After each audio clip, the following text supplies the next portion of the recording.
강의 목표를 한번 볼게요. 이 강의는 불교 개념의 이해와 특징에 대해서 우리가 좀 더 알아보고요. 또 수행의 목적, 또 특히 이 세 번째 내용이 중요합니다. 불교가 지향하는 세계관이 어떠한 세계관인가. 그러면서 그 세계관의 핵심 교리가 바로 연계의 법칙입니다. 그래서 이런 내용으로 제1강이 구성이 되어 있는데, 자, 먼저 우리가 그 밑에 교재에 보시게 되면 불교라는 말을 여러분들이 좀 명확하게 개념을 이해를 하셔야 됩니다. 그러니까 불교 했을 때 이제 그냥 한자대로 우리가 그냥 풀어보면 부처님의 가르침 이렇게 얘기를 하죠. 그죠? 각 종교마다 그 종교의 명칭이 있는데, 그래서 불교하면 부처님의 가르침의 종교 이렇게 표현합니다. 또한 진리, 깨달은 진리에 대한 가르침이다. 부처님이 깨달으신 진리에 대한 가르침, 또는 그 깨달음의 길로 가도록 하는 가르침, 이런 이제 다양한 이제 표현으로서 불교라는 말을 그러니까 우리가 설명드릴 수 있습니다. 그래서 그냥 쉽게 얘기하면 뭐요? 부처님의 가르침의 종교다. 이렇게 이해를 하시면 될 것 같아요. 우리가 이제 불이라는 의미는 여러분들이 많이 들어서 아시죠? 원래는 인도의 언어로인 산스크리트 언어는 뭐예요? 붓다라는 말로서 붓다. 이제 한번 해보세요. 붓다. 네, 붓다. 우리는 사실 붓다라는 말을 잘 안 쓰는데, 이제 저 남방의 빨려라든지 이런 이제 그 언어를 사용하는 데서는 이 붓다라는 말을 표현합니다. 이것을 이제 그래서 우리가 부처불을 붓다라고 이렇게 이제 음사로 표현하는데, 이것을 이제 우리는 깨달은 사람 혹은 눈을 뜬 사람 이렇게 표현해요. 그래서 이제 우리가 깨달은 분, 우리가 불이라고 하는 의미는 깨달은 분이다 이런 뜻이에요.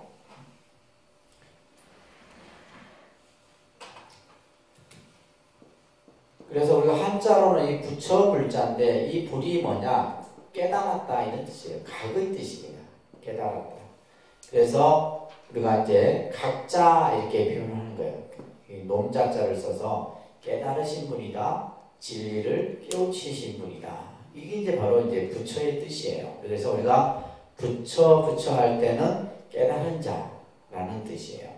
그래서 우리가 이제 한자로는 이제 이것을 불타 이런 말 많이 들어보셨죠? 불타.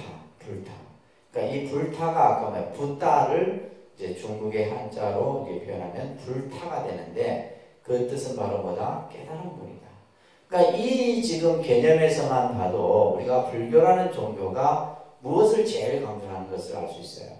그죠? 첫째는 뭐예요? 근데 그 깨달음이라는 것이 뭐냐라고 했을 때 우리는 뭐예요? 법이라는 거예요. 뭐라고요? 법. 법을 달리 표현하면 뭐라 그래요? 진리 이렇게 얘기하는 거예요. 법이라는 의미 속에는 진리라는 뜻인데, 그래서 무엇을 깨달았느냐? 법을 깨달았다. 진리를 깨달았다. 그 다음에 예를 들면 그 법이라는 것이 과연 뭐냐? 법이 뭐냐 이거예요. 이 법이라는 것은 뭐야? 세상의 이치, 우리가 살아가는 우주의 이치, 삶의 도리 이런 것을 얘기하는 거예요.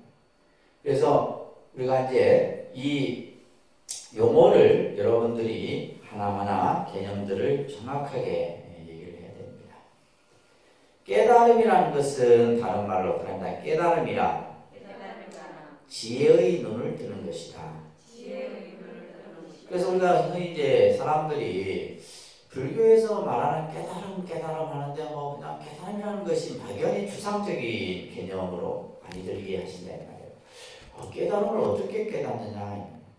근데 이제 우리가 예를 들면 여기서 말하고 있는 것처럼 캄캄한 상태에서 그 깨달음이랑 같이 뭐가 있냐면 캄캄한 어둠의 상태에서 밝은 불빛이 반짝이는 그 순간과 같은 거예요. 내가 무엇인가에 꽉 막혀 있다가 어느 날 갑자기 한 생각이 탁 트이는 거예요. 이게 깨달음이에요. 내가 몰랐던 어떤 그죠? 생각이 갑자기 뭐예요? 지혜로운 생각으로 탁 바뀌는 거예요. 이것이 나중에는 이제 불교에서는 선이라고 하는 가르침에서는 뭐예요? 한 생각 속에서 모든 것이 만들어진다는 거예요.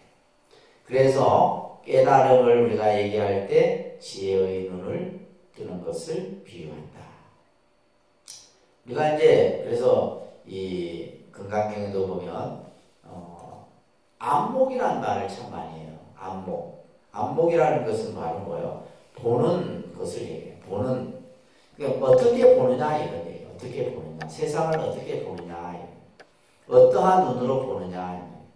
그래서 예를 들면 중생은 늘 중생의 그 눈에서 모든 것을 봐요. 부처님은 뭐요? 불안을 가지고 계시기 때문에 부처님의 눈으로 세상을 보는 거죠. 그래서 어리석은 사람은 어리석은 자기의 견해에서 모든 것을 바라보죠.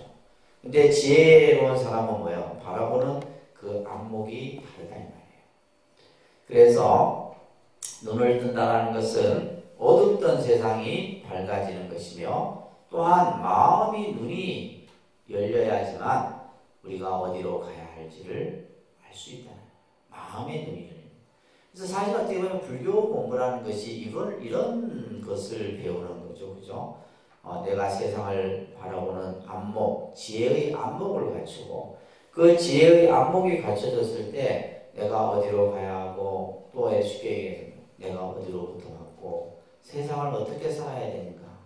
그죠? 이런 것들을 우리가 볼 수 있다는 거예요. 그래야 되게 되면 어떻게 되겠습니까? 우리의 삶은 뭐예요? 여유롭고 평화롭고 행복해질 수 있다. 뭔가 내 어떤 어리석은 생각에 꽉 갇혀있다 보면 그 굴레에서 벗어나지를 못한다. 그 굴레를 탁 뚫고 나와야지만 우리가 자유로운 삶이 될 수 있다는 겁니다.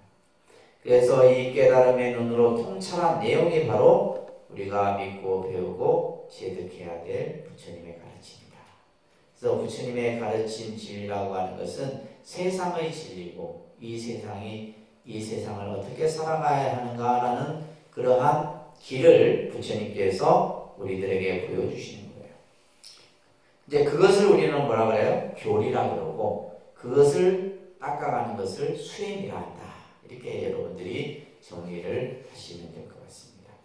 그래서 불교라는 용어 속에 이런 의미들을 가지고 있다는 것을 잘 정리를 여러분들이 하시면서 자, 우리가 이제 흔히 불교를 얘기할 때 그 다음 페이지를 보시면 불교라는 종교를 얘기할 때 뭐 자비, 성불, 깨달음, 해탈 이런 말들을 하죠.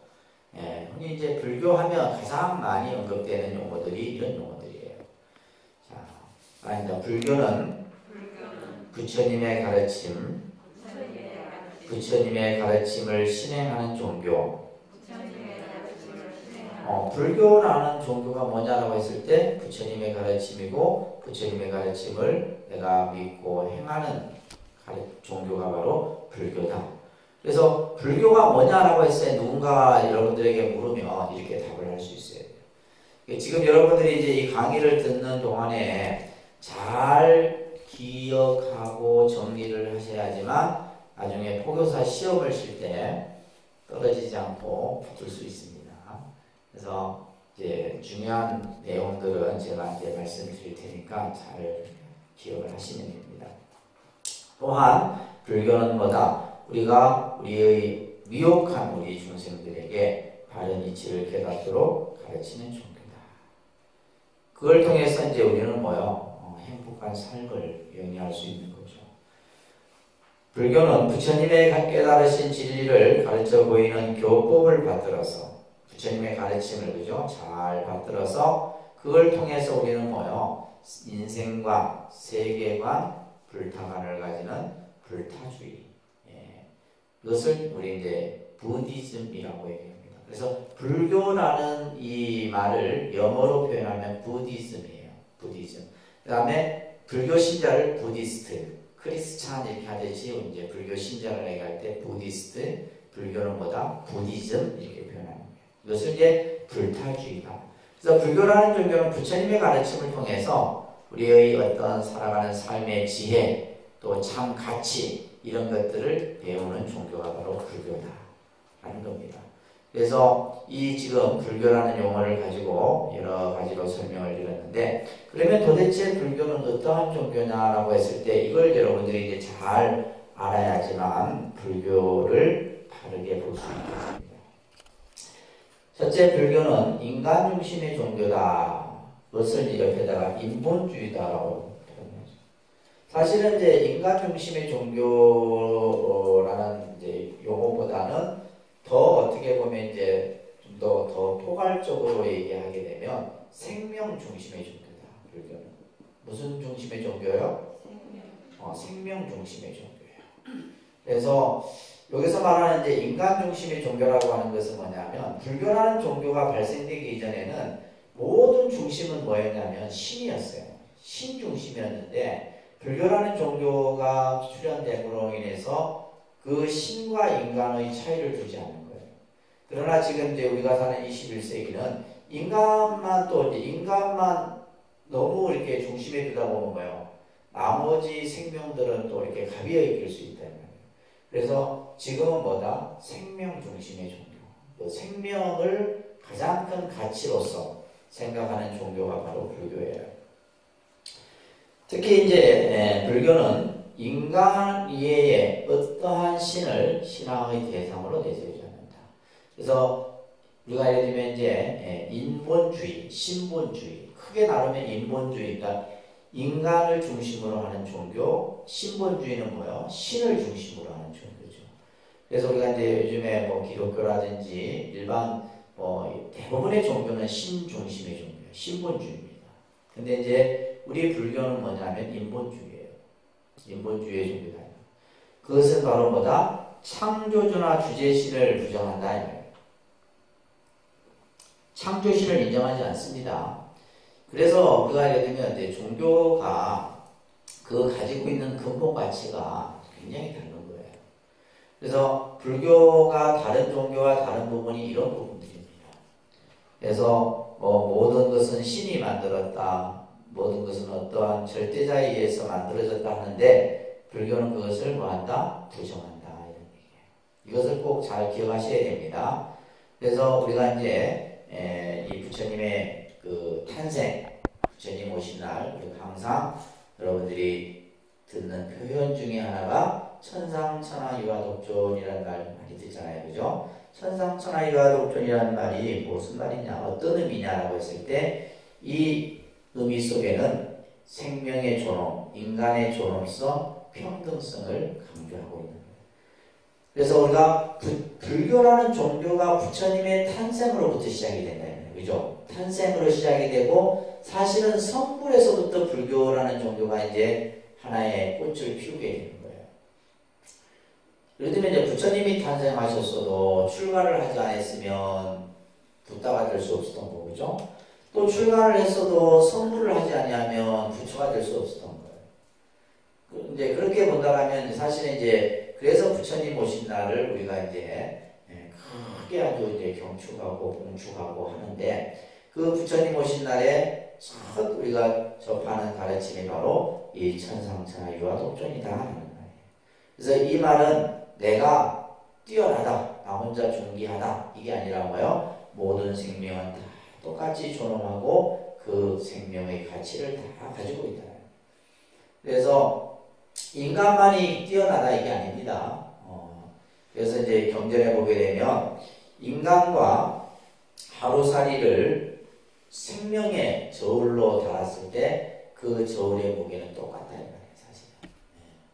그래서 이제 인간은 누구나 스스로 수행을 통해서 깨달음을 성취할 수 있다. 그죠? 누구나가 다 부처가 될 수 있다. 누구나가 다 성불할 수 있다라고 하는 이러한 가르침들이 불교에서 강조가 되는 겁니다. 그렇기 때문에 법국경에 보면 우리들은 우리 스스로의 의지처다. 그러니까 근데 우리 인간은 뭐야? 뭔가 늘 의지하려고 하거든. 여러분들은 남편을 의지하고 자식을 의지하고 돈에 의지하고, 근데 그거는 의지처가 될 수 없어요. 아시겠어요? 의지처가 될 수 없다는 말. 왜? 영원하지 않기 때문이에요. 영원하지 않기 때문에. 근데 우리는 그것을 의지처로 삼다가 어느 날 갑자기 그게 없어지면 뭐예요? 세상 절망을 하잖아요. 그러면 과연 무엇이 진정한 의지처냐 이 말이에요. 내 자신이 의지처다. 이걸 꼭 여러분들 명심하셔야 돼요. 자식도 내 의지처가 될 수 없고 남편도 돈도 권력도 다 내 의지처가 될 수 없어요. 단지 이제 우리가 현실적인 측면에서 보면 그래도 이제 없는 것보다 있으면 그죠? 좀 힘은 되겠지. 힘은 되겠지만은 그것이 없어졌을 때는 있다가 없어졌을 때는 그 상실감은 배로 크다는 거예요. 근데 내 자신을 여러분들이 의지처로 삼고 수행을 하고 공부를 하고 한다면 그죠? 내가 현실 속에서의 어떤 괴로움으로부터 벗어날 수 있는 겁니다. 그래서 다른 누가 의지처가 될 수 있겠느냐. 그러면서 이제 여러분들도 이런 설법들은 여러분들이 기억을 꼭 하셔야 됩니다. 그리고 부처님이 너는 불교가 뭐가 좋느냐? 누군가가 물어보면 여러분들 뭐라 대답할 거예요? 불교가 뭐가 좋냐라고 했을 때 여러분들이 대답할 수 있는 것은 부처님 법을 가지고 얘기할 수 있어요. 나는 절에 가니까 그냥 마음이 편하고 좋더라 이래갖고는 안 된다. 그건 너무 추상적이잖아요. 그죠? 나는 불교라는 종교는 제가 사실은 이 불교라는 종교가 개인적으로 참 좋다라고 하는 부분이 이 첫 번째 이 주제가 해당되는 내용이에요. 왜냐하면 모든 것이 어떤 신중심이고 신에 의해서 행과 불행이 결정이 되고 그죠? 한다라고 하면 우리 스스로가 할 수 있는 것은 없다. 근데 불교는 뭐예요? 내가 중심인 거예요. 내가 중심. 그래서 그래서 나는 불교가 좋더라. 이렇게 나는 항상 자신 있게 저는 다른 사람에게 얘기를 합니다. 불교가 좋은 이유를 얘기할 때 그러면서 이제 우리가 경전에도 자등명, 법등명의 가르침 이건 기억하셔야 되겠죠. 그죠? 자기 자신을 등불로 삼고 법을 등불로 삼아라. 우리가 살아가는데 등불이라고 하는 것은 캄캄한 어둠을 밝히는 것이 등불이잖아요. 그 등불은 어떤 것이 등불이 될 수 있느냐? 내 자신이에요. 내 자신이 등불이 되고 또한 법이 등불의 역할을 할 수 있다. 이런 얘기입니다. 다른 것을 의지하지 말아라. 다른 것을 의지해서는 안 된다. 또 밑에 보시게 되면 말합니다. 법을 보는 자, 나를 보고 나를 보는 자, 법을 본다. 이런 구절도 너무 좋은 구절이죠. 그래서 예전에 이건 이제 기본 과정 때도 들으신 분들이 계실 텐데 이 바카티라고 하는 이 병든 비구는 이제 곧 임종을 앞두고 있었어요. 근데 부처님을 평생 수행을 했지만 한 번도 본 적이 없어. 부처님 당시 때도 그랬습니다. 누구나 다 쉽게 부처님을 볼 수 있었던 게 아니에요. 출가를 했지만은 부처님을 한 번도 본 적이 없어서 그리고 이제 평생을 수행을 하다가 몸이 이제 병들어서 이제 곧 죽음을 앞두고 있었는데 이 바카티가 이제 혼자말로 내가 죽기 전에 부처님을 한번 뵀으면 이런 얘기를 합니다. 그 얘기를 듣고 이제 옆에 있던 스님이 부처님이 계셨던 기원정사에 가서 지금 어느 사원에 병들어 죽어가는 노비구가 있는데 이 비구의 소원이 마지막 부처님을 뵙는 것이 소원이랍니다. 그래서 부처님이 친히 이제 문병을 오신 거예요. 부처님이 오셔서 이제 이 누워있는 이 바카티라고 하는 비구의 방 초소의 문을 열자 몸을 추스려서 이제 일어나려고 하죠. 바카티가 부처님이 오시는 걸 보고 근데 부처님이 이제 그대로 누워있어라 이러면서 이제 하셨던 말씀이 부처님이 어떤 말을 했냐면 이 썩어 없어질 몸뚱아리를 보고 예배한들 무엇하겠느냐 나를 봐한들 무엇하느냐 이 말이에요. 그러면서 하셨던 말씀이 법을 보는 자는 나를 볼 것이고 나를 보려거든 법을 봐라. 그래서 우리 불교라는 종교는 항상 이 법, 나르마라고 하는 이 진리가 가장 그 중심이에요. 그래서 여러분들이 불교를 공부하는 목적이 바로 뭐냐? 부처님의 법이 과연 무엇일까? 이걸 공부하기 위해서 여러분들이 지금 이 시간에 이 자리에 앉아 계신 거예요. 무슨 불교 대학을 졸업하고 안 하고는 2차적인 문제고 부처님 법이 도대체 뭔가 궁금하지 않습니까?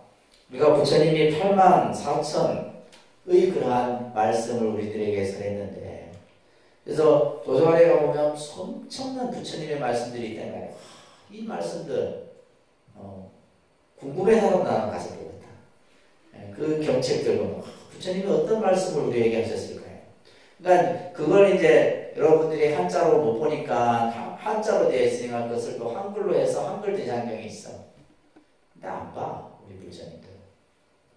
그래서 이 법을 우리가 볼 수 있어야 된다라는 겁니다. 그래서 불교라는 종교는 생명 중심, 인간 중심의 종교다라는 거. 그 다음에 두 번째는 뭐예요? 깨달음의 종교입니다. 앞에서도 말씀드렸듯이 우리의 목적은 뭐다? 우리의 목적은 뭐예요? 성불이에요. 우리의 목적은 뭐라고요? 그렇죠. 그 목적이 분명해야 돼. 우리 불교 신자들의 목적은 성불이에요. 스님들이 출가한 이후 성불입니다. 우리 모두가 성불로 향해서 나아가는 거예요. 예를 들면 이제 기독교인들의 목적은 뭐예요? 천당 가는 거잖아요. 그들의 목적은 천당 가는 겁니다. 근데 자기들은 그 목적을 정해놓고 이제 쫙 하는 거예요. 근데 우리 불자들은 보면 목적 자체가 없어. 절에 오는 이유도 잘 먹고 잘 살기 위해서 절에 오고, 그죠? 아들 시험에 붙고, 건강하고, 성불은 온데간데가 없어. 성불을 더해. 성불이라는 목적을 두고 했을 때, 그 안에서 우리가 예를 들면 인간의 어떤 생활 속에서 이루어지는 일들은 그냥 그대로 다 이루어지는 거예요. 그래서 목적 그 자체를 여러분들이 좀 딱 성불이라는 것을 크게 두고 가셔야 돼요. 내가 어떻게 성불할 수 있냐 이런 생각하시면 안 됩니다. 자, 우리가 이제 그 깨달음이라는 것을 앞에서도 말씀드렸듯이 앞에서는 깨달음이라는 것을 지혜의 눈을 뜨는 것을 깨달음이다. 그죠? 깨달음. 자, 이 말하는 것은 뭐냐면 어떤 것에 대한 깨달음, 어떤 것. 이 어떤 것이 뭐냐, 어떤 것. 이 어떤 것이 과연 뭐냐. 그것은 바로 뭐예요? 진리, 법 이런 거예요. 여기서 어떤 것이란 뭐예요? 부처님의 가르침이에요. 그러니까 부처님의 가르침. 그래서 그것을 우리는 교법이라 이렇게 표현하는 거예요. 그러니까 교법. 쉽게 표현하면 이제 여러분들이 이제 공부하는 교리를 교법이나 교리나 같은 말입니다. 뜻은 같은 말이에요. 교는 이건 뭐예요? 가르침이잖아요. 법에 대한 가르침, 이치에 대한 가르침 이런 뜻이에요. 그래서 우리가 그 어떤 것에 대한 깨달음인데 그 어떤 것이 바로 뭐냐? 부처님의 가르침이다. 부처님의 가르침이에요. 여러분들이 이제 불교 공부를 1년, 2년, 또 5년, 10년 이렇게 쭉 하셨는데 아직도 우리는 부처님의 가르침을 아주 그냥 아주 털어끝만큼도 접해보지를 못하고 있는 거예요. 사실. 그렇지 않습니까? 그죠? 여러분들이 경전을 몇 권을 보셨나요? 경전뿐만이 아니라 어마어마하다. 그렇기 때문에 우리가 공부라는 것을 쉼없이 해야 되는 겁니다. 자, 그 부처님의 가르침이요. 그것은 바로 진리이며 법이다. 이렇게 이제 딱 여러분들을 이제 쉽게 그것을 한마디로 표현하고 있는 거예요. 이러한 진리 법에 대한 통찰을 뭐라 하느냐? 불교에서는 뭐라 그래요? 지혜라. 지혜. 그래서 지혜라는 말은 우리가 그냥 배워서 아는 지식하고는 다른 거죠. 그죠? 지식이라는 것은 배워서 우리가 이해해서 아는 것을 지식이에요. 지식. 근데 우리 이제 불교는 뭐예요? 지혜로. 지혜라는 말을 우리는 쓴다. 삶 자체도 우리는 뭐예요? 지혜로운 삶. 지식적인 삶이 아니에요. 근데 우리 이제 일반 우리 현대인들은 뭐냐면 지식을 추구한다는 거예요. 뭔가 많은 것을 알려고 하고 그 알기 위해서 뭐예요? 배우고 또 그것을 가지고 뭘 또 그죠? 자기를 내세우고 이렇게 하는데 불교는 뭐예요? 지혜의 삶을 지혜를 추구하는 것이다. 그럼 이 지혜라고 하는 것이 바로 뭐요? 지혜가 바로 뭘까요? 이 지혜라고 하는 의미 속에는 뭐냐? 우리는 보면 지식은 참이나 거짓을 구분을 합니다. 무엇이 옳다, 무엇이 그르다라는 것을 구분하는 것은 지식이에요.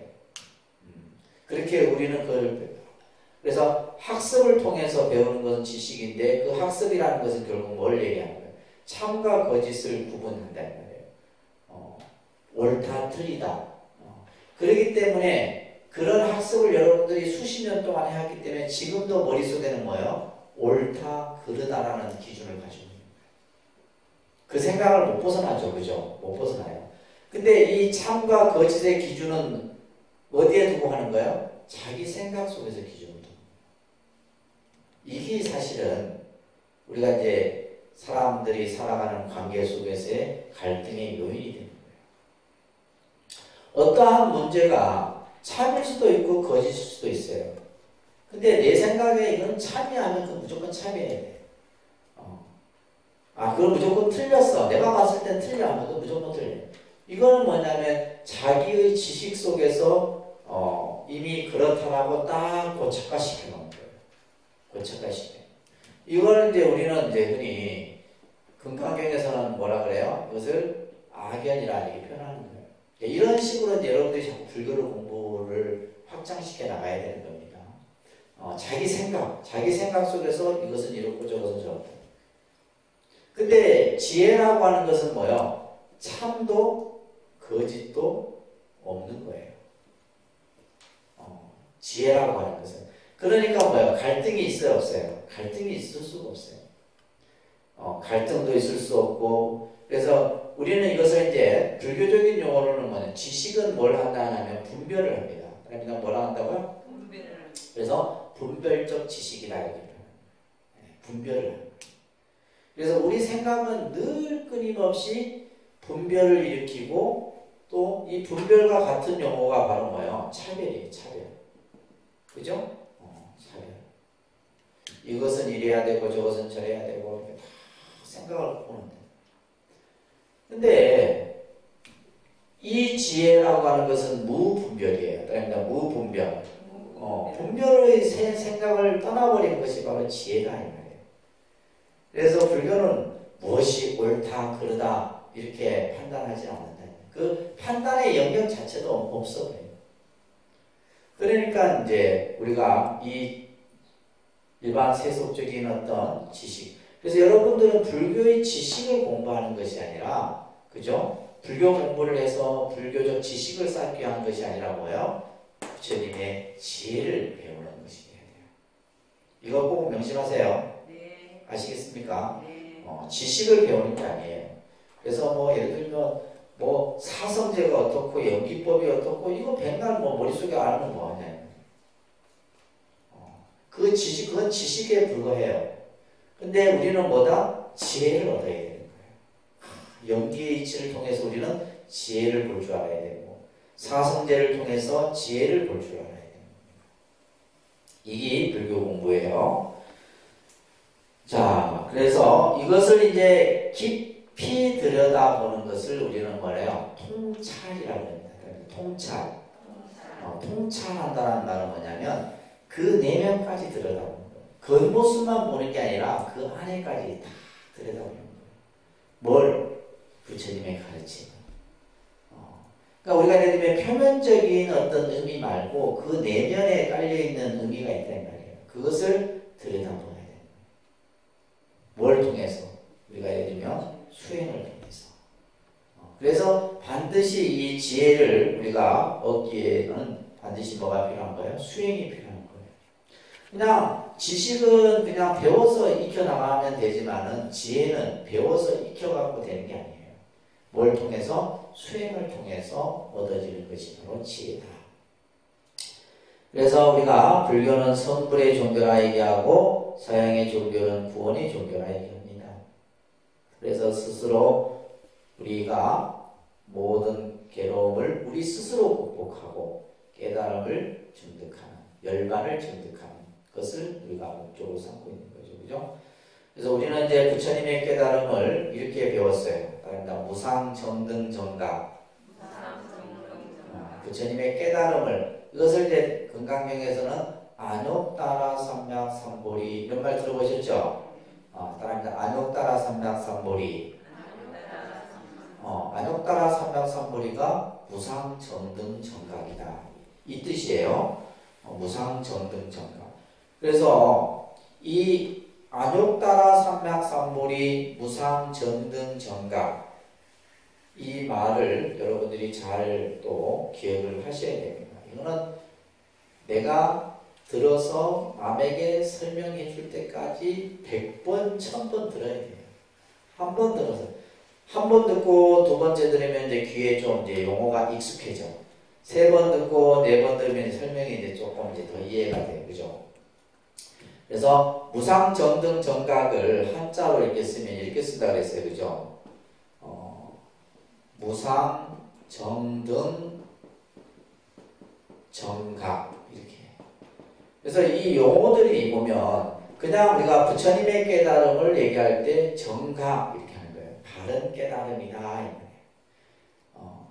근데 이 정자는 우리가 예를 들면 뭐 바르다, 틀리다 이런 개념의 정자의 개념은 아니에요. 정각. 그 다음에 이제 우리가 이 앞에 무상이라는 말을 붙여갖고 그다음에 무상정각 이런 말도 우리 들어보셨죠, 그죠? 무상정각.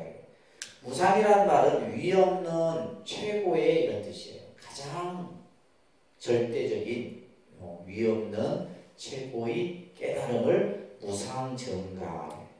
정등이라는 것은 보편적인 이 말이에요. 그래서 이 무상정등정각이라는 말은 그 깨달음이라는 것은 가장 위 없는 깨달음인데 누구나가 다 깨달을 수 있다는 얘기예요. 보편적인 깨달음을 얘기할 때 이 무상정등정각 또 우리가 안욕따라 삼약 삼보리를 설명할 때 있겠습니다. 자, 밑에 보시면 그래서 열반경이라는 경에는 따라합니다. 일체중생, 시류불성. 이 말도 많이 들어보셨죠? 모든 생명은 다 뭐가 있다? 깨달음의, 불성은 뭐냐면 깨달음의 성품을 불성이라고 해요. 불성은 뭐라 한다고요? 깨달음의 씨앗, 깨달음의 그 성품, 성질을 얘기하는 거예요. 이 불성이 있었기 때문에 우리는 뭐예요? 여러분들 안에는 뭘 가지고 있다는 거예요? 불성이 있다는 거예요. 불성이. 그 인간만 있는 게 아닙니다. 개에게도 불성이 있습니까? 없습니까? 라고 하는 그죠? 조조의 그 화두도 있잖아요. 예를 들면 이 불성이라고 하는 것은 모든 생명에게 다 보편적으로 갖추어진 거예요. 그래서 이 불성이 있기 때문에 뭐 할 수 있나요? 깨달음을 드러낼 수가 있는 거예요. 깨달음. 근데 중요한 것은 뭐냐? 우리 어리석은 중생들은 그 불성이 있다는 것을 뭐 하는 거예요? 알지 못한다. 이게 이제 중생의 한계다라고 보시면 됩니다. 자, 5분 쉬었다 할게요. 세 번째 불교의 특징은 현실적인 가르침의 종교다. 이 3번도 아주 중요한 내용이에요. 그래서 옆에다가 현실주의라고 좀 써놓으시면 좋을 것 같아요. 현실주의.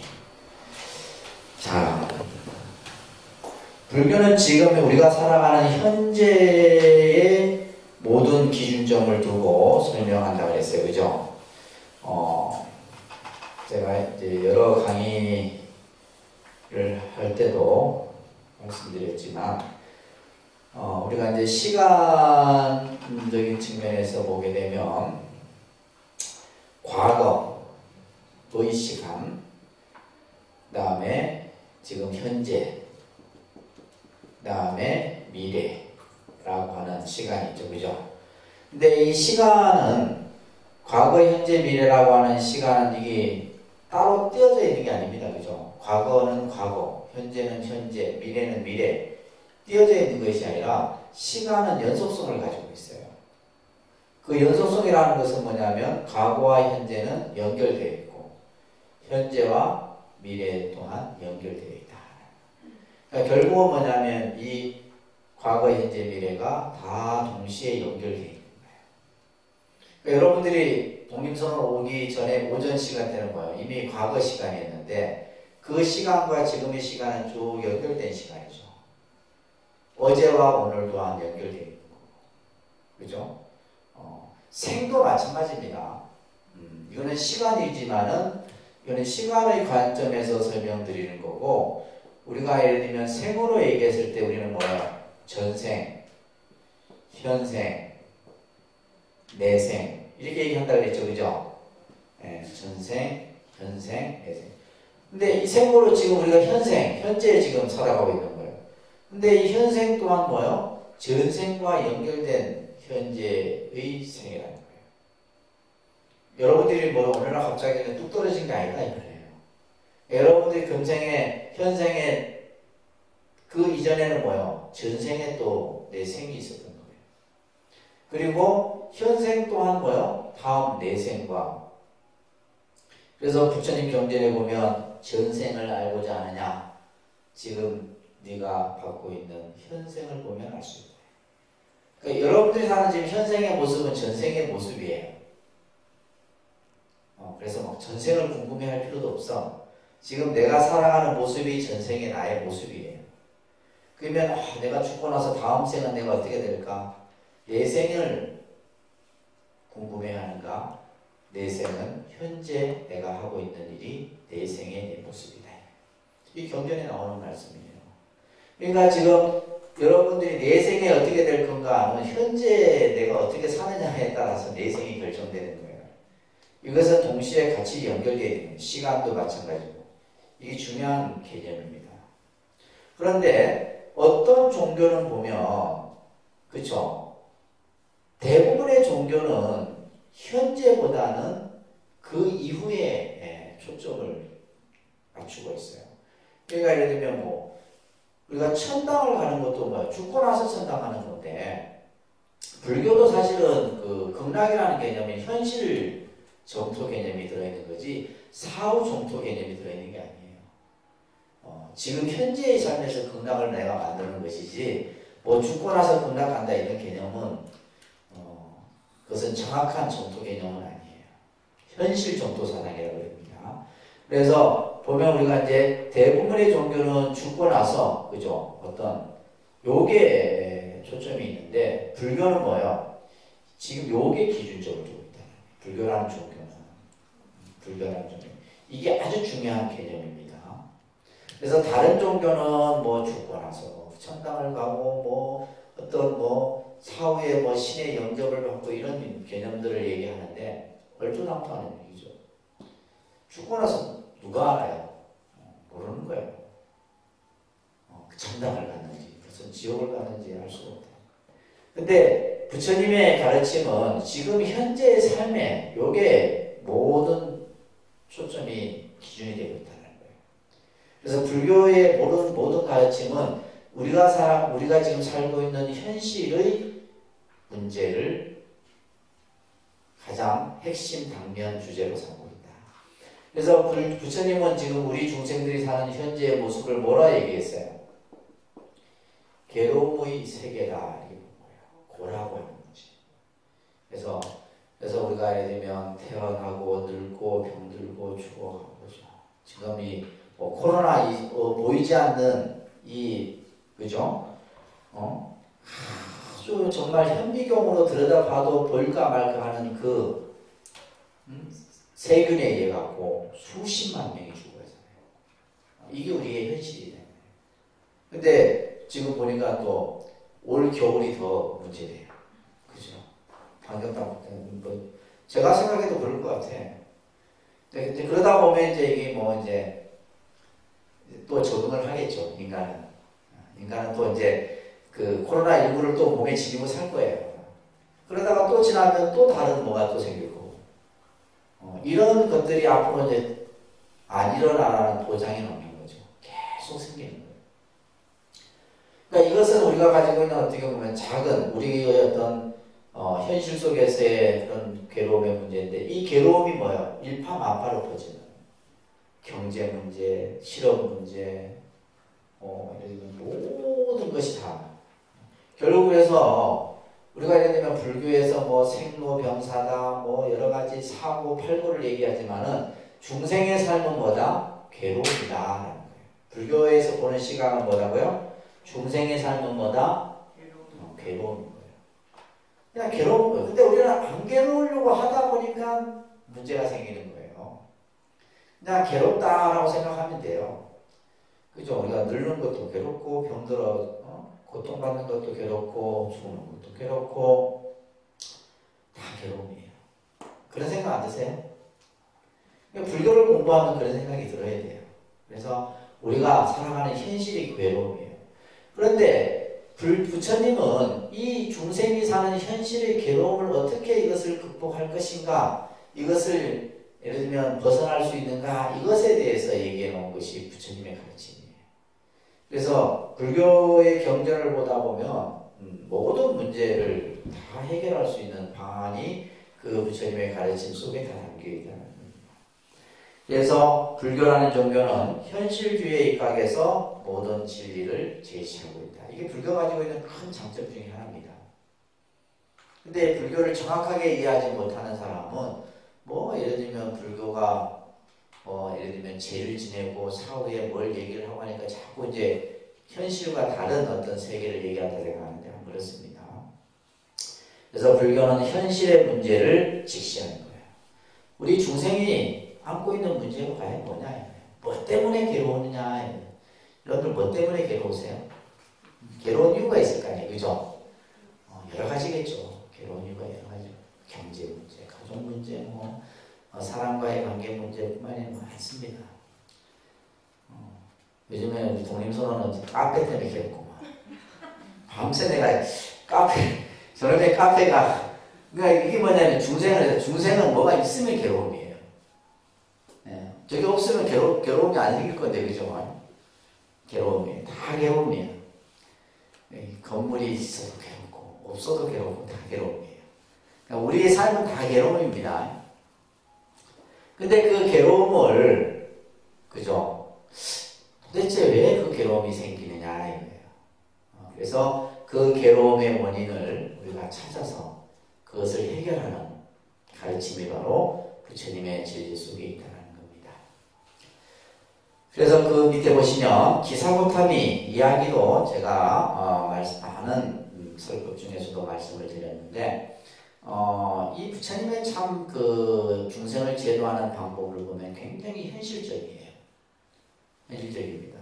그래서 이 기사고탐이라고 하는 이 3대 독자를 이제 잃은 어머니의 이야기인데, 이 아이가 이제 어느 날 갑자기 이제 죽습니다. 근데 이 아이가 이제 3대 독자예요. 3대 독자면 아주 귀한 아들이잖아요. 그죠? 그래서 이 죽은 아이를 안고 이제 어머니가 막 살려달라고 마을을 다니면서 막 울고불고 합니다. 그래서 막 정신을 잃고, 그러던 중에 이제 어떤 누군가가 저 기원정사에 가면 부처님이 계실 텐데 부처님을 찾아가면 부처님이 죽은 아이도 살릴 수 있지 않느냐 이런 얘기를 해요. 그래서 이 기사고타미가 이제 부처님이 계신 기원정사에 와서 우리 아이를 살려달라고 막 울어요. 그냥 합니다. 그래서 부처님이 이제 그런 얘기를 해요. 내가 시키는 대로 할 수 있겠느냐. 내가 시키는 대로 한다면 내가 너의 아들을 살려주겠다. 그러니까 뭐든지 다 하겠죠, 그죠? 그래서 부처님이 이 기사고타미에게 어떤 말씀을 하시냐면, 지금 마을에 내려가서 죽지 않은 집에 쌀 한 대를 얻어와라 이러시는 거예요. 마을에 내려가서. 그래서 이제 부처님 말씀을 듣고 이제 마을로 내려옵니다. 내려와서 집집마다 문을 두드려서 이 집은 죽은 사람이 있습니까? 없습니까? 근데 보니까 뭐요? 아이가 들어서 죽고 젊어서 죽고 어려서 죽고 태어나자마자 죽고 뭐요? 다 모든 사람이 다 죽은 거예요. 그때 이 기사고타미가 그렇구나. 뭐 한 거예요? 깨달음을 얻은 거죠. 사람은 누구나 다 태어나면 죽는다 이거예요. 그 죽음이라는 것이 뭐요? 태어나자마자 죽을 수도 있고 나이가 들어 죽을 수도 있고 오래 살다가 죽을 수도 있고 다 차이는 있지만은 누구나가 다 죽는다. 그때서야 이미 정신이 딱 돌아오고, 그리고 나서 부처님 계신 기원정사에 와서 자기 죽은 아들을 장례를 치르고 출가를 합니다. 이게 이제 유명한 경전에 나오는 이야기예요. 그러면 이 이야기에서 뭘 얘기하는 거예요? 부처님은 지금 현실을 바로 보도록 얘기했다 이 말이에요. 예를 들면 죽은 아이를 살려놓을 수도 있겠죠. 부처님이 가진 신통력으로 살려놓을 수도 있지만은 부처님은 그렇게 중생을 계도하지 않는다. 있는 그대로의 문제를 바로 볼 수 있도록 얘기를 해주는 겁니다. 이게 아주 유명한 얘기예요. 그래서 밑에 보시게 되면 괴로움을 그죠? 고를 낙으로, 그 다음에 윤회와 번뇌를 해탈로 바꾸는 것이 바로 불교다 하는 겁니다. 불교가 이렇게 좋은 거예요. 부처님과 부처님. 네 번째, 불교는 상대주의적인 입장을 갖고 있다. 이 말은 뭐냐면 옆에다가 관계주의다라고 얘기합니다. 관계. 부처님은 이 세상은 모든 것이 연기에 의해서 만들어졌다. 그래서 불교는 연기법을 강조합니다. 그래서 연기를 알아야 돼요. 연기를 알지 못하면 우리는 불교를 모르는 것과 마찬가지입니다. 그래서 말합니다. 모든 것은 서로 관계성을 가지고 있다. 모든 것은 서로 관계성을 가지고 있다. 혼자 독립적일 수 없다 이런 얘기예요. 전부 관계되어져 있다. 이 세상은 우리가 예를 들면 생명과 환경과 우주와 지구와 인간과 동물과 모든 것은 뭐예요? 관계되어져 있다는 거예요. 관계되어져 있다. 이것을 불교적인 표현으로는 이것을 연기적 상관관계다. 좀 어려운 말인데 따라합니다. 연기적 상관관계. 네, 이게 좀 어려운 표현인데 이 세상은 모든 것은 뭐예요? 관계되어져 있다 이 말이에요. 혼자서 이렇게 만들어져서 혼자서 독립되어져서 예를 들면 이루어질 수 있는 것은 없다는 거예요. 그래서 사실은 지금의 우리가 이제 이 21세기 최첨단 과학과 의학 시대에 살지만은 뭐요? 코로나19 이 자체도 뭐요? 결국 이제 많은 과학자들이 하는 얘기가 결국 뭐 인간이 만든 질병이다. 결국 인간이 뭐요? 예를 들면 뭐 자연 환경을 훼손하고 또 생명을 함부로 하고 그죠? 그러니까 예를 들면 처음에 중국 우한에서 생겼을 때 어떻게 해요?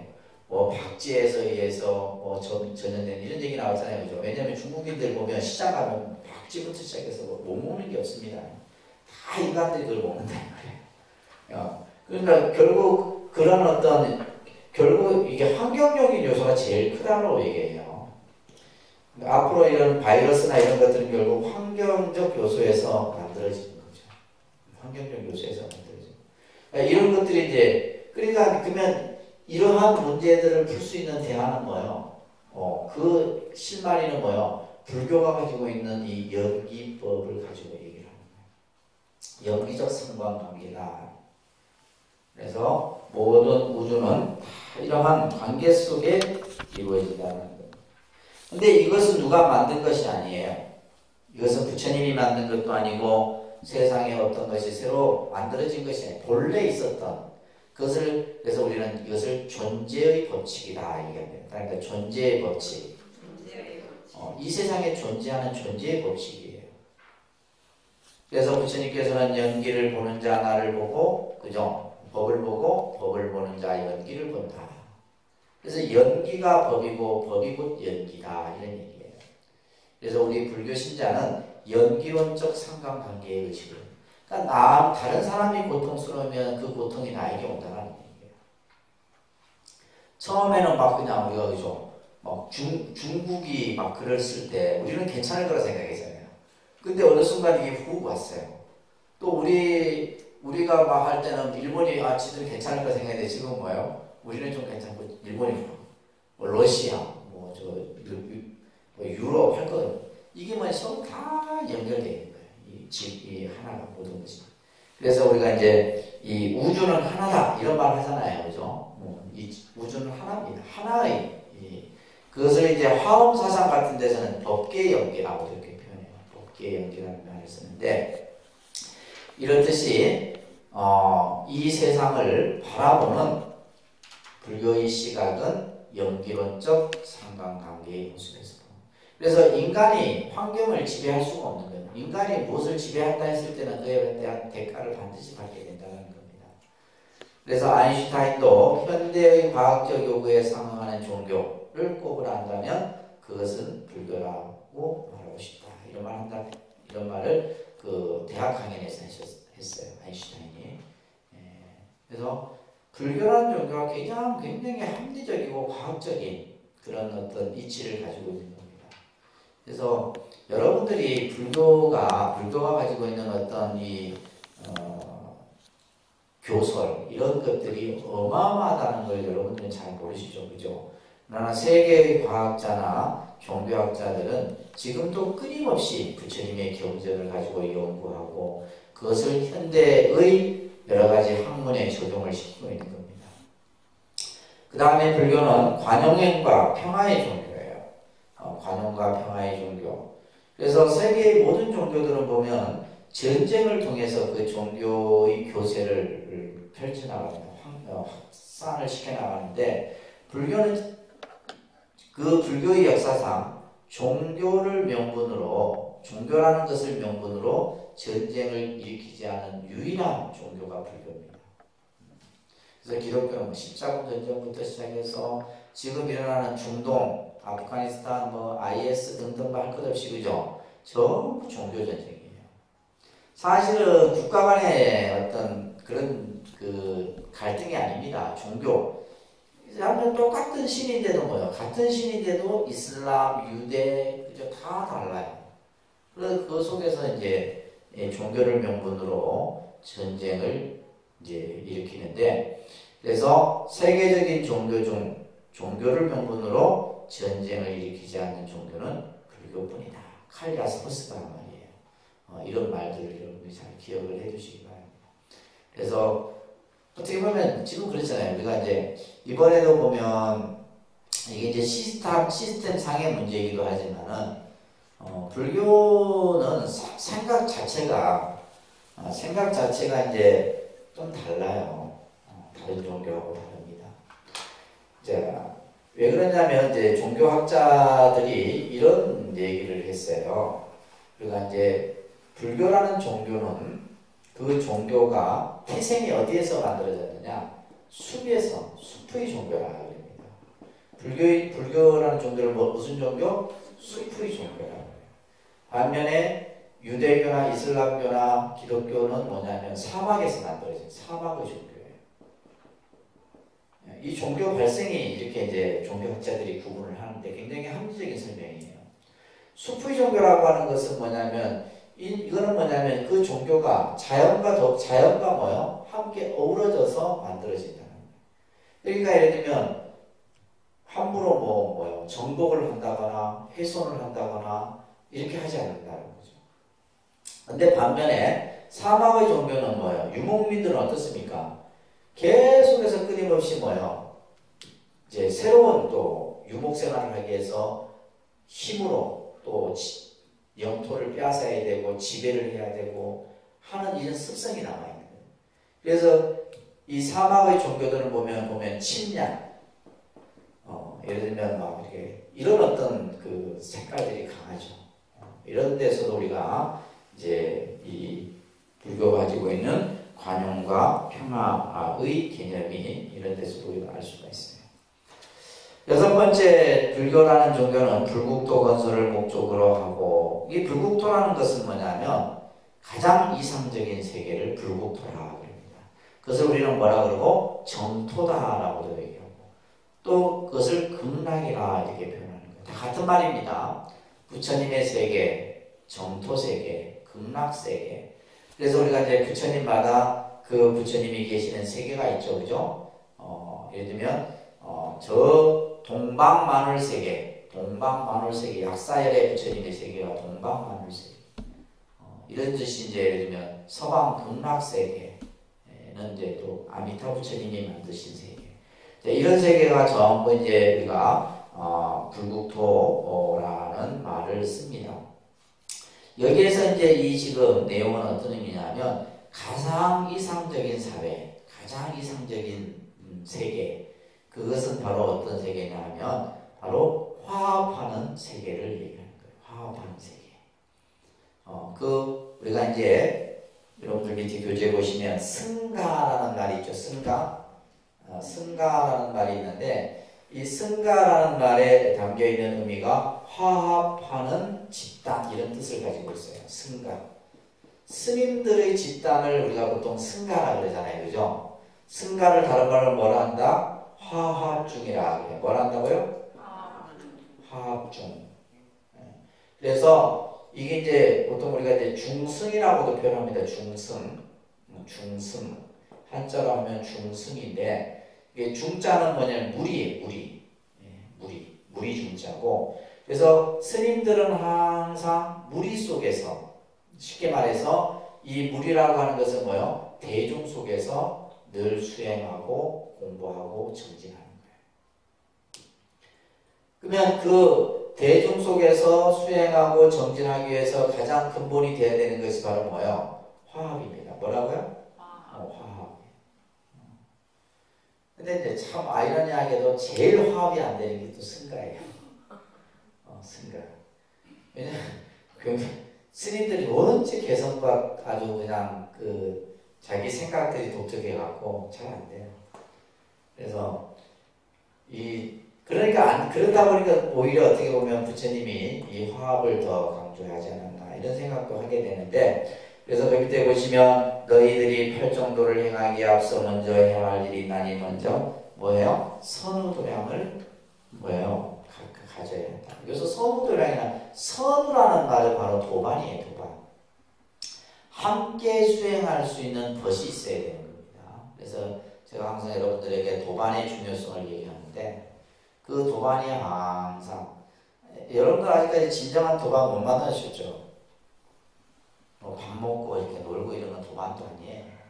그런 도반이 아니고 함께 수행하고 함께 부처님을 법을 배우고 또 내가 힘들 때 나를 이끌어 줄 수 있는 그런 도반을 여러분들이 꼭 만드셔야 됩니다.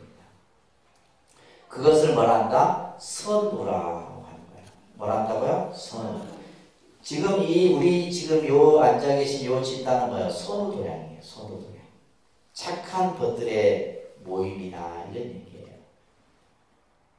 그래서 사람들은 나를 선우로 삼음으로써, 여기서 나는 누구예요? 부처님이에요. 부처님은 나와 도반이다. 부처님은. 그래서 너희들이 나를 도반으로 삼음으로써 너희들은 노병사로부터 자유로울 수 있다 이런 얘기를 합니다. 그래서 불교는 서로 화합함으로써 가장 이상적인 불국토 세계를 만들 수 있다. 그런 종교를 불교는 강조를 하는 겁니다. 7번째는 이게 이제 중요한 내용입니다. 우리가 아까 법에 대한 얘기도 하고 있는데 이것은 진리라는 말로서 설명하는데, 아닙니다. 불교는 합리적이고 윤리적이며 정의적인 법만을 설한다. 알 수 없고 볼 수 없는 것은 설하지 않는다. 그래서 불교의 가르침은 합리적이고 윤리적이고 정의적인 이치에 맞는 것만을 설해요. 그래서 예를 들면 알 수 없고 볼 수 없다라는 것은 이것을 우리는 형이상학이라고 해요. 뭐라 한다고요? 그러니까 우리가 쉽게 얘기하면 추상적인 거죠. 정확하게 우리가 내 눈으로 볼 수도 없고 내가 직접 그것을 알 수 없는 것을 막연하게, 예를 들면 우리가 여러분들의 예를 들면 내생을 미리 얘기하는데 이거는 뭐냐면 알 수 없고 볼 수 없는 거거든요. 전생을 얘기하는 것도 마찬가지예요. 뿐만이 아니라 이제 우리가 이런 것들은 전부 형이상학적인 것들이다. 그래서 부처님은 형이상학적인 가르침을 설하지 않습니다. 자, 여기서 중요한 핵심은 뭐예요? 그 다음 줄을 여러분들 잘 표시를 해주세요. 왜요? 깨달음에 도움이 되지 않기 때문이에요. 깨달음에 아무런 도움이 되지 않는다 이 말이에요. 자, 앞에서 얘기했죠. 불교는 지금 뭐가 가장 핵심이에요? 불교는 뭐가 가장 현실의 문제를 내가 해결하는 것이 불교의 목적이에요. 현실의 문제. 근데 여러분들은 지금 절에 다니면서 현실의 문제를 해결하기 위해서 와요. 근데 그 현실의 문제가 뭐예요? 사업 잘 되고 애들 공부 잘하고, 이게 그냥 그걸로 해서 다 현실의 문제가 해결되면 되는데 그 다음에 또 있죠. 그게 끝나면 또 있고 그게 또 해결되면 또 있고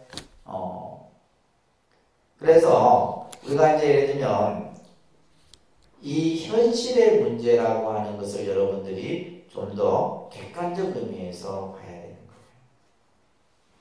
자, 그 이제 밑에 보시게 되면 이것은 이제 그 아주 유명한 경전입니다. 이 경전에 나오는 얘기를 제가 아이브에 실어놓고 있는데 말룬카프타라고 하는 청년에 대한 이제 부처님과의 대화인데 이 청년은 뭐냐면 철학에 관심이 많았어요. 철학에 관심이 많아서 굉장히 논리적인 생활을 가지고 있던 청년이었는데 그러면서 부처님께 이런 얘기를 해요. 부처님께서 만약 저의 물음에 답을 해주신다면 저는 불교에 귀의하겠지만 부처님이 답을 해주시지 않으면 저는 부처님의 가르침을 따르지 않겠습니다. 그러면서 했던 질문이 그 밑에 나오는 질문이에요. 세계는 영원한가? 영원하지 않는가? 무한한가?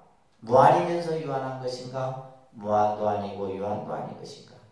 세계는 공간적으로 유한한가? 예를 들면 우리가 예를 들면 이 우주가 광대무변하잖아요. 지금 같은 우리가 예를 들면 지금 이제 과거 시대이기 때문에 지구 밖을 봤기 때문에 근데 사람들은 우리가 보이는 것만을 얘기했을 거 아니에요. 그 당시에는. 뿐만이 아니라 신체와 영혼은 동일한가 다른가? 또 그러지만 신은 있는가 없는가? 열애는 사후에 존재하느냐 존재하지 않느냐? 이런 등등의 문제. 그래서 14가지 정도의 문제를 이렇게 물었는데 이 물음에 대해서 부처님은 뭐요? 답을 하지 않으셨어요. 그것을 무언설법이라고 합니다. 무슨 설법이요? 어떠한 질문에 답을 해야지만 그게 답이 아니에요. 답을 하지 않는 것도 부처님의 설법 중에 하나인데 그것을 무언인데 말을 하지 않았는데 이것을 이제 교리적으로 설명하면 무기라는 말을 씁니다. 그러니까 무기라는 말을 써요. 부처님께서는 답을 하지 않으셨어요. 그래서 그 청년은 화가 나서 돌아갑니다. 돌아가요. 이 말로 같아요. 그리고 옆에 있던 아난이 부처님이라면 충분히 그 물음에 답을 해 주실 수 있으실 텐데 왜 답을 하지 않으셨습니까? 이렇게 얘기해요. 그때 부처님께서는 내가 그 청년에게 유한하다, 무한하다, 사후에 존재한다, 존재하지 않는다, 동일하다, 동일하지 않다 라고 대답해 준들 뭐예요? 괴로움의 근본 문제를 해결할 수 있는 것은 아니다. 그래서 괴로움의 문제를 해결할 수 있는 그러한 그 근본 문제가 아니기 때문에 내가 답을 해준들 만약에 답을 해줬다라면 있다라고 하면 그 사람은 있다라고 하는 생각에 빠질 것이고 또 무한하다 하면 무한하다는 생각에 빠질 것이다. 그래서 부처님께서는 이러한 것에 대해서는 답을 하지 않으셨어요. 그 이유는 바로 뭐다? 괴로움의 문제를, 근본 문제를 해결하는 것이 아니기 때문이에요. 자, 12페이지 보시면 그게도 잘 표시를 해주세요. 그러니까 우리들에게 가장 중요한 문제는 인생의 괴로움의 근본 문제를 해결하는 것이며 그렇죠? 이게 가장 큰 문제예요. 여러분들이 불교를 믿는 이유 중에 하나가 내가 살아가는 데 있어서의 가장 현실적인 문제를 내가 이것을 어떻게 극복하고 이겨낼 것인가 라고 하는 이 문제예요. 이 문제를 가지고 여러분들은 끊임없이 기도하고 수행을 하셔야 돼요. 또 하나는 뭐냐면 윤회의 굴레에서 벗어나 윤회의 굴레에서 벗어나 해탈을 증득하는 것이다. 그죠? 또 하나의 문제는 그냥 윤회에서 벗어나는 거예요. 그래서 불교는 천상에 태어나고 극락에 태어나고 어디에 태어나는 게 목적이 아니라 뭐예요? 윤회 자체에서 벗어나는 거예요. 이것이 바로 우리의 가장 중요한 문제다. 그렇기 때문에 부처님은 내가 설하지 않는 것은 설명하지 않는 그대로 받아들이는 것이 좋고 내가 설한 것은 그대로 받아들이도록 해야 해. 부처님의 이의 가르침은 잘 살려졌다. 이것은 현실적으로 증명된 것이죠. 그래서 아까 우리 현실주의에 대한 얘기했죠. 그죠? 현실에서 우리가 알 수 있어야 돼요. 여러분들이 눈으로 볼 수 있어야 되고 느낄 수 있어야 된다. 내가 알 수 없고 볼 수 없는 것은 그것은 진리가 아닙니다. 그것은 여러분들을 미혹되게 만드는 거예요. 우리가 이제 사이비 종교 집단의 가장 큰 유형이 뭐냐면 알 수 없고 볼 수 없는 것만 얘기해. 근데 이제 어리석은 사람은 그게 그건지도 뭐 저건지도 모르죠. 그죠? 모른다. 그래서 현실적으로 증명되어야 돼요. 또한 때를 지나지 않고 과거가 있는 것이며 이것은 때를 지나지 않고 과거가 반드시 어떠한 원인에 따라 그 결과가 반드시 있다는 것만을 얘기한다. 이 말이에요. 지혜가 있는 자는 그것을 스스로 알 수 있다. 이 말이에요. 지혜가 있는 자라면 그것을 알 수 있는 거예요. 그래서 부처님께서는 자 밑에 그 중요한 내용입니다. 첫 번째 세 가지는 진리가 아니라고 말씀하셨어요. 세 가지. 첫째, 그러니까 신의 창조론, 운명론, 숙명론, 우연론. 이 세 가지는 불교의 가르침이 아닙니다. 꼭 기억하세요. 시험에 나옵니다. 시험에 나와요. 첫째는 신의 창조론은 그죠? 불교는 뭐 다른 종교에서 지그들이 뭐 신이 창조했다 하지만 불교는 그렇게 보지 않는다. 불교는 뭐요? 연기에 의해서 이 세상은 만들어졌다. 연기론적 생각을 불교는 얘기합니다. 운명론, 숙명론 이거는 뭐 여러분들이 많이 들어본 얘기인데 운명론이라는 것은 결정되어져 있는 거예요. 숙명론도 이것을 결정론적 운명론이다 이 표현에 결정 딱 정해져 있다. 그래서 여러분들이 이제 뭐 신수를 보고 사주를 보고 하는 것이 뭐냐면 내 운명이 딱 어떻게 될 건가 결정되어지는 상황을 보려고 하는데 결정되어지는 게 아니에요. 우리의 운명은 숙명도 마찬가지예요. 숙명이라는 것도 내 어떤 모든 내 어떤 명운이나 운세가 딱 결정 이 숙이라는 것은 숙세 전생의 것이 금생에 딱 그 결과로 나옵니다. 근데 이것은 이제 뭐 여러 가지 이야기에서 이것을 종합적으로 말씀드리면 우리가 보통 이제 이제 이런 쪽의 학문을 얘기하는 데에서는 사람이 태어날 때 70%는 가지고 태어난다 뭐 이런 얘기도 하고 그래요. 70% 가지고 태어나고 나머지 30%는 살아가면서 만들어간다 뭐 이런 얘기도 하는데 우리의 운명이나 명은 뭐예요? 끊임없이 변하는 거예요. 단명했던 사람이 명이 길어질 수도 있고 명이 길었던 사람이 단명할 수도 있고 그죠? 멀쩡했던 사람이 어느 날 갑자기 죽을 수도 있어요. 며칠 전에 그 부산에서 그 킥보드 그 교통사고가 났었잖아요. 한참 그게 이제 뭐 안전모 없이 막 그냥 이렇게 막 타서 근데 그 사고 난 애가 내가 아는 애예요. 근데 그런 경우도 보면 그러니까 갑자기 이제 그냥 횡단보도인데 이제 그걸 신호를 안 지키고 이제 무단횡단을 했지만은 차가 빠른 속도로 달려가서 그런 사고 멀쩡했던 애가 갑자기 그런 것들이 이제 그죠. 그러면 그걸 알면 피했을 텐데 그걸 안 탔으면 그죠 안 죽었을 텐데 이렇게 생각을 하는데 근데 이것이 결정되어져 있는 게 아니라 우연론 우리는 우연히 그죠 우연히 만나고 우연히 헤어지고 아니에요. 우연히 모든 것은 바로 뭐요? 인연에 의해서 만들어지고 인연에 의해서 우리는 만나고 헤어지는 거예요. 아셨죠? 그래서 여러분들이 우연이라는 말도 쓰시면 안 돼요. 불교시면 이거는 다 전생의 나의 운명이야 이런 말도 쓰면 안 돼요. 우리가 불교인들이 써야 될 단어는 뭐요? 모든 것은 인연에 의해서 모든 것은 연기에 의해서 다 만들어진다. 이런 표현을 써야지 이제 공부를 좀 한 사람이에요. 그래서 부처님께서는 만일 모든 것이 신의 뜻에 의해서 일어난다고 하면 우리들이 나쁜 악행을 하는 것도 신의 뜻이다. 참 이 구조는 좋은 말이에요.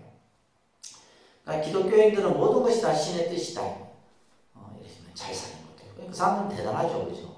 대단해요. 그 믿음 자체가. 그러니까 잘 사는 것도 신이 뜻이고 내가 못 사는 것도 뭐예요? 신의 뜻이라고 생각. 여러분들 내 생각 안 하죠? 잘 되면 내 탓이고 못 되면 조상 탓이고. 근데 우리 불교 신자는 다 이렇게 생각해. 생각이 이제 잘 되면 내가 잘나서 잘 되는 거고 못 되면 뭐요? 우리 집터가 안 좋은가? 몇 자리를 잘못 썼나? 이런 생각. 그게 아닙니다. 그래서